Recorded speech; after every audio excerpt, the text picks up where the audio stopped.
चलिए आज हमें √2 सिद्ध करना है, यानी कि √2 एक अपरिमेय संख्या है, उसको हमको सिद्ध करना है।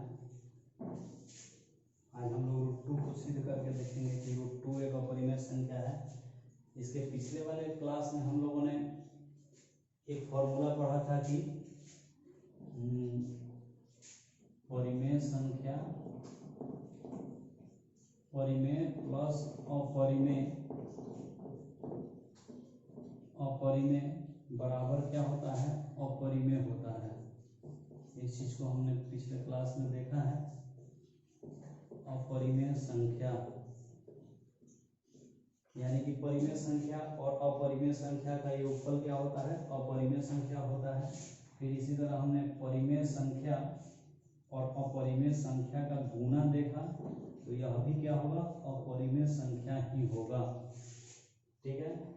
फिर 3 नंबर में था कि परिमेय संख्या और इसका घटाव, यानी कि इसका घटाव परिमेय संख्या और अपरिमेय संख्या का घटाव भी क्या होता है, तो अपरिमेय संख्या ही होता है। अपरिमेय संख्या। एक 4 नंबर में था कि परिमेय संख्या और अपरिमेय संख्या का भागफल, यानी कि भागा, यानी कि अपरिमेय संख्या का भागा, ये भी हो जाएगा आपका अपरिमेय संख्या।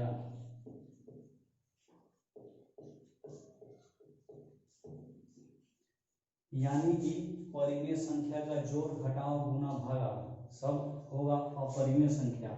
और इसी में सिद्ध करना है आगे चल के कि √2 एक अपरिमेय संख्या है, √3 एक अपरिमेय संख्या है, √5 एक अपरिमेय संख्या है। इसको क्या करना है, सिद्ध करना है।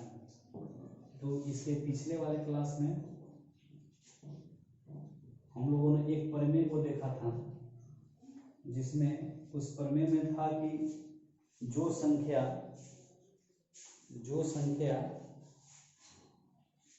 p को विभाजित करेगा, यानी कि जब p a² को विभाजित करती है तो p भी क्या करेगी, a को विभाजित करेगी। इसका एक प्रमेय था, हम लोग ने पिछले क्लास में देखा है।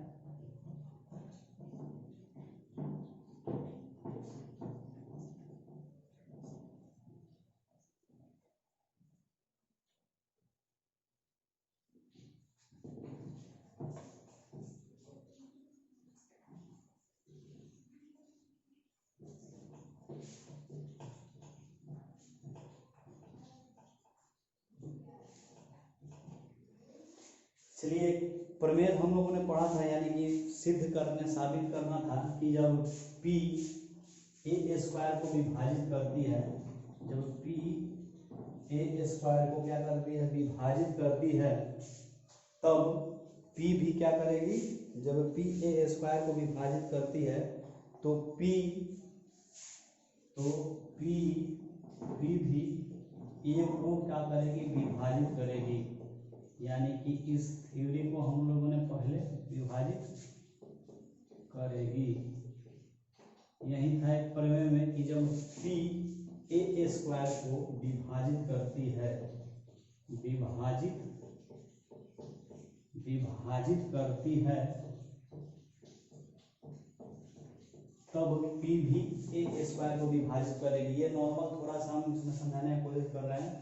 इसके पिछले वाले वीडियो में जो हम बनाए हुए थे उसमें आप लोग देख सकते हैं।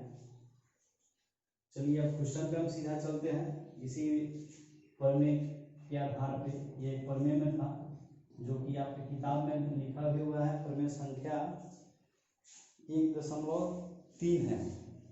ठीक, प्रमेय संख्या 1.3 है, जिसको आप लोग पढ़ सकते हैं।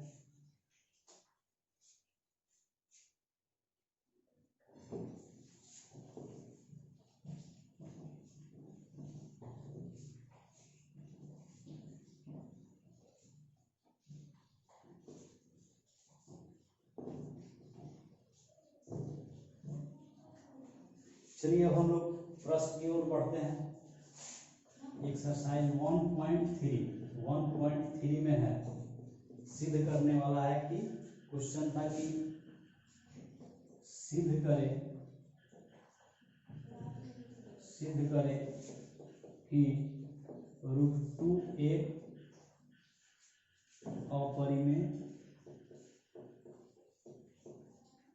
अपरिमेय संख्या है। क्वेश्चन है कि सिद्ध करें कि √2 एक अपरिमेय संख्या है। तो इसको बनाने के लिए पहले हम इसको क्या करेंगे, मानते हैं कि यह एक परिमेय संख्या है, इसको हम उल्टा मान लेते हैं। और चलिए इसको हम हल करते हैं। सॉल्यूशन में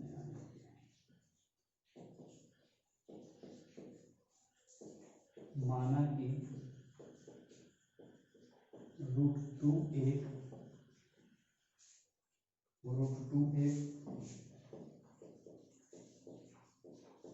परिमेय संख्या है जिसका माना कि √2 एक परिमेय संख्या है जिसका सरलतम रूप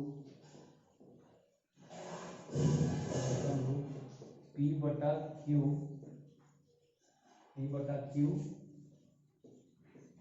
होता है। P/Q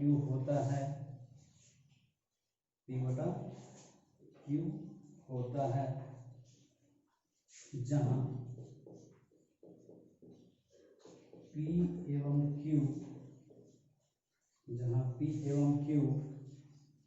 का कोई एक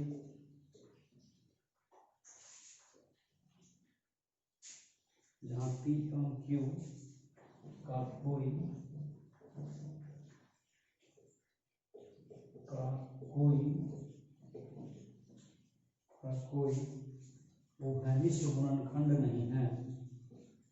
उभयनिष्ठ गुणनखंड नहीं है। ठीक है, इतना हमको हर क्वेश्चन में लिखना है कि माना कि √2 एक परिमेय संख्या है जिसका सरलतम रूप P/Q होता है जहां P एवं Q का कोई उभयनिष्ठ गुणनखंड नहीं है। तो हम सीधा क्वेश्चन पे आते हैं, हम क्या करेंगे, लिखेंगे। इसलिए √2 बराबर P/Q, ये हो गया आपका अपरिमेय संख्या, ये हो गया परिमेय संख्या P/Q। अब क्या करेंगे, इसके दोनों तरफ हम वर्ग कर देंगे, लिखेंगे कि दोनों तरफ वर्ग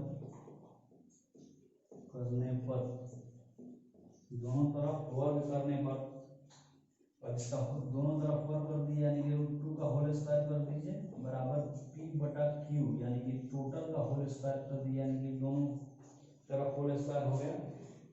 होल स्क्वायर होने के बाद ये हो जाएगा सीधे किसी भी संख्या में अगर रूट शामिल होगा, रूट से अगर √2 का होल स्क्वायर होगा तो सीधे √2 हो जाएगा, क्योंकि होल स्क्वायर से √2 कट जाता है, यानी कि रूट कट जाता है, रूट हट जाता है। ये हो जाएगा 2 बराबर P²/Q²। क्रॉस मल्टीप्लीकेशन यानी तिरछी गुना कर दीजिए क्रॉस मल्टीप्लीकेशन में। तो तिरछी गुना कीजिएगा तो 2Q² बराबर हो जाएगा P²। ठीक है, P², जहां लिखिएगा P²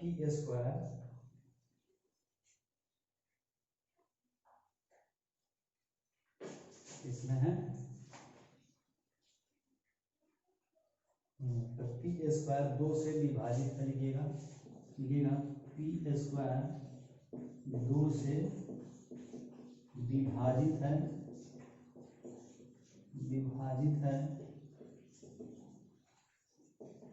इसलिए P भी 2 से विभाजित होगा, इसलिए P भी 2 से विभाजित होगा। एक बार और देख लेते हैं। माना कि √2 एक परिमेय संख्या है, हमको सिद्ध करना है कि √2 एक अपरिमेय संख्या है। जस्ट इसके अपोजिट हम लोग मान लिया है, उल्टा मान लेते हैं कि यह एक परिमेय संख्या है जिसका सरलतम रूप P/Q होता है, जहाँ P एवं Q का कोई उभयनिष्ठ गुणनखंड कोई दूसरा नहीं है, यानी कि इसमें P और Q का कोई उभयनिष्ठ गुणनखंड नहीं है। चलिए तो √2 बराबर P बटा Q लिख लीजिए, यानी कि इसको परिमेय संख्या माना है तो इसके रूप में हम लिख दिए। अब दोनों तरफ क्या किए कि वर्ग कर दिए अपना, दोनों तरफ वर्ग करने के बाद क्या हो गया कि इसका यानी कि किसी भी जो संख्या रूट में रहेगा और उसका होल स्क्वायर होगा तो वह वही संख्या प्राप्त होती है, यानी कि √2 का होल स्क्वायर करेंगे तो हमको 2 प्राप्त होगा और इसका होल स्क्वायर किए हैं तो P स्क्वायर बटा Q स्क्वायर हो गया। क्रॉस मल्टीप्लिकेशन यानी कि तिरछा तिरछी गुना कर लेंगे, गुना करने के बाद हमको 2Q स्क्वायर मिल रहा है, उसके बाद P के बराबर P स्क्वायर है। तब जहाँ हम लोग पढ़े हुए थे कि P स्क्वायर 2 से विभाजित है तो P भी 2 से विभाजित होगा, उसमें हम लोग अभी थोड़ा देर पहले देखे हैं, तो उसी के आधार पे है। चलिए अब आगे चलते हैं।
चलिए आगे है कि अब एक और पूर्णांक संख्या, एक अदर पूर्णांक संख्या मान लेंगे।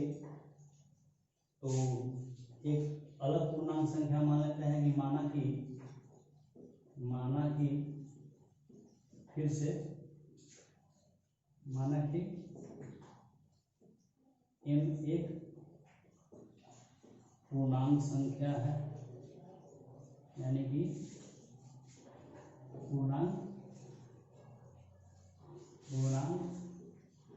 संख्या है, ठीक है। माना कि m एक पूर्णांक संख्या है तो क्या करेंगे, यानी कि p बराबर 2m, यानी कि p के जगह पे हम क्या करेंगे 2m रखेंगे। अब क्या करेंगे कि इसलिए 2Q स्क्वायर बराबर P स्क्वायर, ये यही था ना हमारा पिछले वाला, तो अब इसके जगह पे P स्क्वायर के जगह पे हम लोग क्या करेंगे 2m रख देंगे और इसका होल स्क्वायर करेंगे। तो क्या करेंगे कि 2Q स्क्वायर बराबर 2m का होल स्क्वायर, अब ये करेंगे तो 2Q स्क्वायर बराबर हो जाएगा 4m स्क्वायर हो जाएगा। 2 से 2 दूना 4, यानी कि Q स्क्वायर बराबर 2m स्क्वायर हो जाएगा, ठीक है। 2m स्क्वायर हो जाएगा। अब 2m स्क्वायर हो जाएगा तो लिखेंगे यहाँ पे, इसलिए Q स्क्वायर 2 से विभाजित है, जैसे हम लोग पीछे किए हैं उसी तरह इसमें भी करेंगे कि इसलिए Q स्क्वायर 2 से विभाजित है, इसलिए Q भी 2 से विभाजित होगा। ये मान लीजिए इक्वेशन नंबर 2, उसको मान लेते हैं इक्वेशन नंबर पहला। तो लिखेंगे इसलिए समीकरण 1 और 2 से हमारी मान्यता गलत साबित हुआ।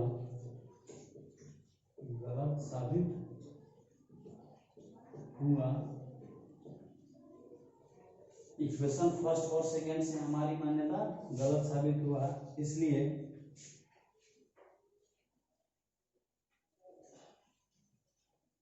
इसलिए √2 एक अपरिमेय संख्या है। अब क्यों है?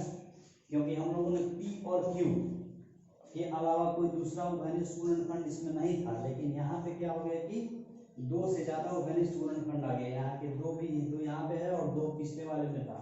तो इक्वेशन पहला और सेकंड से हमारी मान्यता जो हम माने थे कि इसका घनिष्ठ पूर्णखंड P और Q के अलावा कोई दूसरा नहीं होगा, लेकिन यहाँ पे हम लोग जब साबित किए तो दो से ज्यादा घनिष्ठ पूर्णखंड नजर आ रहा है, इसलिए हमारी मान्यता गलत साबित हो गया और √2 एक अपरिमेय संख्या हो गया।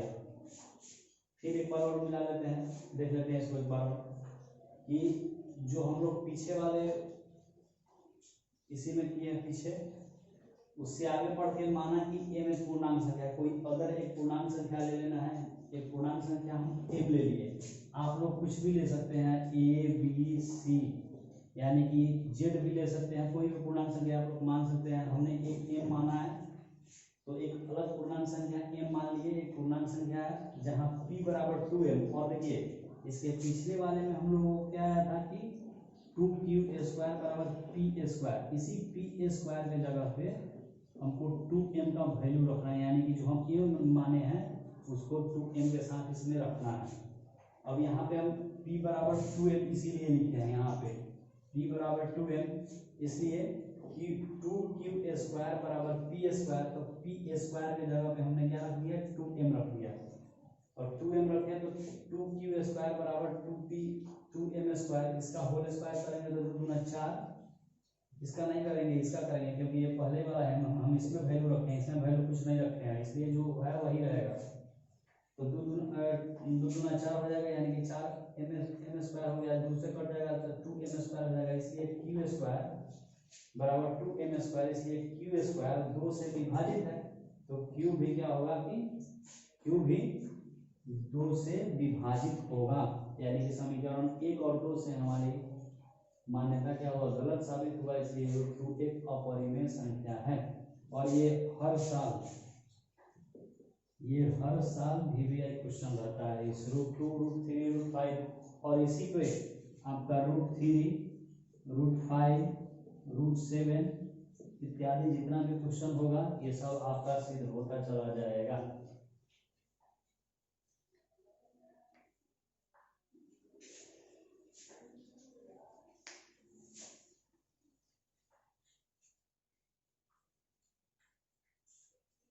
चलिए एक और क्वेश्चन हम लोग देख लेते हैं इसी पे आधारित।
चलिए अब क्वेश्चन है कि सिद्ध करें कि √5 एक अपरिमेय संख्या है, एक अपरिमेय संख्या है। चलिए हम उसी तरह इसको बनाने की कोशिश कर रहे हैं और उसी तरह बनेगा भी, सेम क्वेश्चन ही है, सेम पैटर्न से बनेगा। यहाँ पे √5 और वहाँ पे √2 था, लिखेंगे कि माना कि √5 एक परिमेय परिमेय संख्या है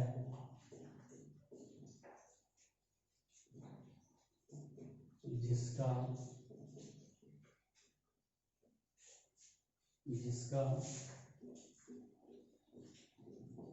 सरलतम रूप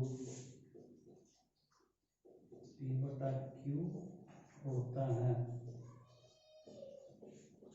जिसका सरलतम रूप P/Q होता है।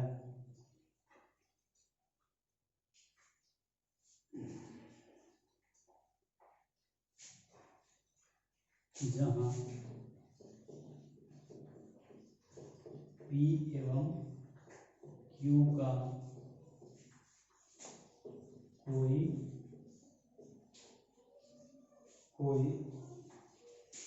उभयनिष्ठ गुणनखंड नहीं होता है, कोई उभयनिष्ठ गुणनखंड नहीं होता है, कोई उभयनिष्ठ गुणनखंड नहीं होता है। लिखा है कि माना कि √5 एक परिमेय संख्या है जिसका सरलतम रूप P/Q होता है, जहाँ P एवं Q का कोई उभयनिष्ठ गुणनखंड नहीं होता, यानी कि कोई दूसरा उभयनिष्ठ गुणनखंड नहीं होता है। ठीक है, अब इसमें क्या करेंगे, अब लिखेंगे जैसे हम लोग पहले बनाए हैं, अब इसको दो पार्ट में कर दीजिए। लिखेंगे कि √5 बराबर P/Q। ठीक है, अब लिखेंगे फिर से कि दोनों तरफ क्या करेंगे, दोनों तरफ वर्ग करने पर, इसका होल स्क्वायर वर्ग करने पर, दोनों तरफ वर्ग करने पर ये हो जाएगा। इसलिए √5 का होल स्क्वायर करेंगे, ये P/Q का जो सभी का होल वर्ग कर देंगे, ये करेंगे तो सीधा हमारा सीधे 5 प्राप्त हो जाएगा, यानी कि, और ये हो गया P/Q का होल स्क्वायर। अभी हम लोग पता है कि √5 का अगर होल स्क्वायर करेंगे तो हमको वही संख्या प्राप्त होगा, क्योंकि रूट वो होल स्क्वायर से कट जाता है, यानी कि कट के वही मूल संख्या प्राप्त हो जाती है। फिर है, अब इसको तिरछा तिरछी यानी कि क्रॉस मल्टीप्लीकेशन करते हैं आगे। क्रॉस मल्टीप्लीकेशन करेंगे तो 5Q² बराबर P² मिल जाएगा, यानी कि इसको तिरछा तिरछी गुना कर देंगे आपस में। तो गुना करेंगे तो लिखेंगे कि P² 5 से विभाजित है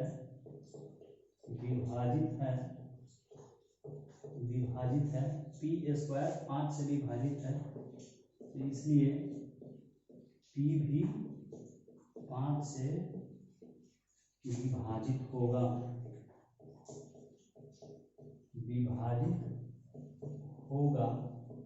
ठीक है।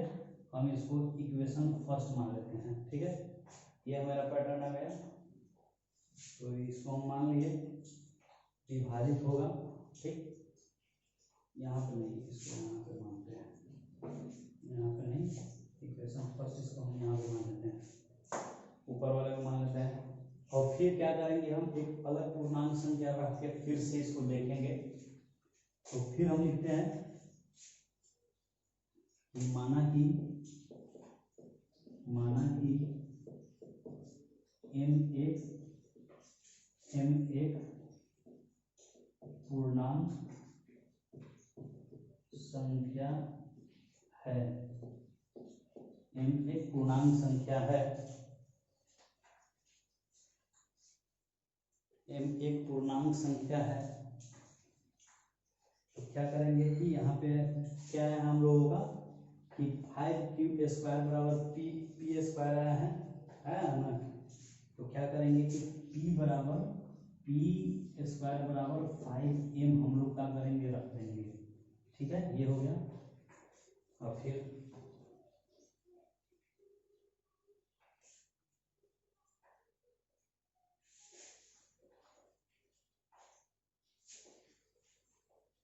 चलिए फिर हम देखते हैं।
चलिए तो हम लोग क्या किया है कि इसके पहले हम लोग पी स्क्वायर बराबर 5m हम रखते हैं, ठीक है ना। तो पी स्क्वायर बराबर 5m यानी कि 5m रखे हैं। तो अब क्या हम आए थे कि अब क्या करेंगे, अब क्या हो जाएगा कि 5q स्क्वायर बराबर पी स्क्वायर हम लोगों को इक्वेशन फर्स्ट में मालूम हुआ है, इक्वेशन फर्स्ट में। अब इसी के जगह पे हम क्या करेंगे 5m को रखेंगे, इक्वेशन फर्स्ट में आया था। तो 5q स्क्वायर बराबर 5m का होल स्क्वायर, 5m का होल स्क्वायर कर देंगे, यानी कि इसको 5m का होल स्क्वायर कर देंगे। इसलिए 5q स्क्वायर बराबर 25m स्क्वायर, 5 से कट गया ये 5, यानी कि q स्क्वायर बराबर 5m स्क्वायर आ गया। ये मेरा इक्वेशन सेकंड आ गया। वो वाला क्या था, पहला था, यानी कि तो लिखेंगे कि इसलिए q स्क्वायर 5 से विभाजित है, इसलिए q भी 5 से विभाजित होगा,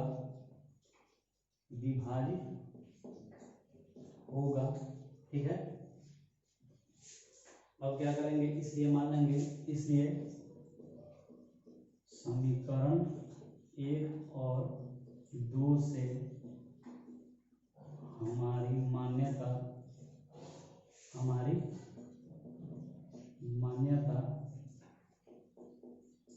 गलत, इसलिए समीकरण 1 और 2 से हमारी मान्यता गलत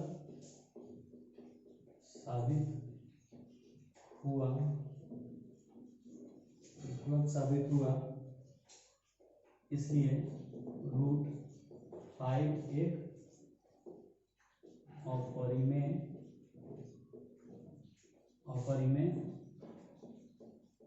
संख्या है। ये हो गया मेरा प्रूफ, इसको प्रूव करना होगा, प्रूफ। उम्मीद करते हैं कि इन 2 क्वेश्चन के बाद इस टाइप का क्वेश्चन आप लोगों से बन जाएगा।